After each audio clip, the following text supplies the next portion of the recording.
Hello friend, চলে আসলাম আবার একটা মিনি ব্লগ নিয়ে। তারপর এত কিছু করে আমরা চলে আসলাম আমাদের মামার বাড়ি, মানে টাটাতে। চলো দেখতে থাকো। এই যে দিদুন বসে আছে, মা তো এসেই শুয়ে পড়েছে, কেন মায়ের অনেক হাঁটাচলা করতে হয়েছিল, তো প্রচুর কষ্ট হয়েছে মায়ের, তাই জন্য এসে হাঁটুটাকে নিয়ে খুব হাঁটু ব্যথা করছিল, তাই শুয়ে পড়লো। দিদুন আবার আলমারি খুলে কি করছিল কে জানে, যেহেতু ক্যামেরা করতে গেছি, ভিডিও করতে গেছি, আর দিদুন উঠে পড়েছে। তারপর দিদুনকে বসলাম, আমি বলছি বসো না একটুখানি দেখাই তোমাকে। তারপর বসলো। এই যে মা শুয়ে শুয়ে দিদুনের সাথে কথা বলছে। দিদুন আমায় পোস্ত খেতে ভালোবাসি বলে আমার জন্য ঝিঙে আলু পোস্ত করেছিল। তো অনেকক্ষণ ধরেই বলছিল খা না খা না, যেহেতু আমাদের যেতে 5টা বেজে গেছে, আমার তাহলে খেতে ইচ্ছা করছিল না। যাই হোক, মানুষটা কষ্ট করে করেছে, তাই খেয়ে নিলাম একটুখানি। খুব সুন্দর হয়েছিল। এই যে মামাও এসে গেছে, অনেকক্ষণ ধরে ওয়েট করছিলাম মামা কখন আসবে, মামা কখন আসবে, মামা ফ্যাক্টরি থেকে। তো মামাও এসে গেল। মামা এসে যাওয়ার পরে আমরা কিছুক্ষণ বসে সবাই মিলে গল্প করে মামাকে, আমার মামাকে খুবই ভালোবাসে। এই আমার একটু গল্প হলো হয়ে। তারপর মামাকে বললাম যে দেখো দাদুর জন্য মালা এনেছি, তুমি দাদুকে মালাটা পরিয়ে দাও।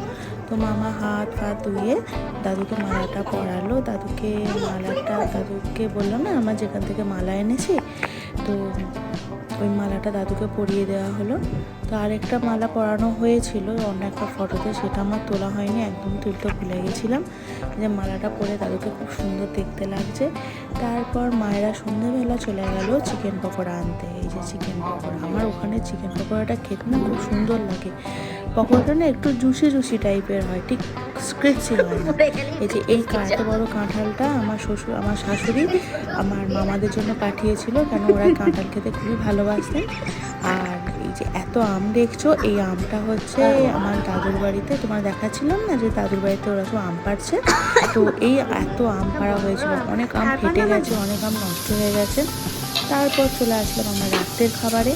তো রাত্রে মামাকে দিদুনকে বললাম বেশি কিছু করি না, একদম প্লেন জল ঢালা ভাত করো আর একটু মুসুর ডাল ভাজো। এই মুসুর ডালটা কী করে ভাজতে হয় তোমাদের একদিন বলবো। দিদুন পেঁয়াজ দিয়ে মুসুর ডালটা খুব সুন্দর করে ভাজে, খুব সুন্দর খেতে লাগে। মা এই যে গন্ধরাজ লেবু পাতা দিয়ে পেঁয়াজ দিয়ে খুব সুন্দর করে মাখছে।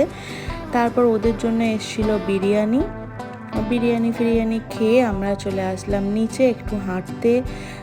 ওই জায়গাটায় আমাদের ওই ফ্ল্যাটের নিচটা হাঁটতে খুব ভালো লাগে।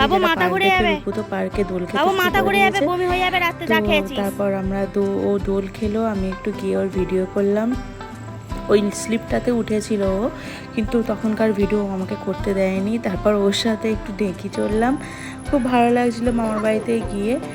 তো চলো তোমরা দেখতে থাকো। আমার ব্লগটা ভালো লাগলে লাইক কমেন্ট অ্যান্ড শেয়ার করো, আর যারা নতুন দেখছো তারা সাবস্ক্রাইব করে দিও। গরম ছিল ওখানটায়, খুব গরম ছিল, বিশাল গরম। তাও নামতে ইচ্ছা করছিল না সারাদিন কষ্ট করার পর।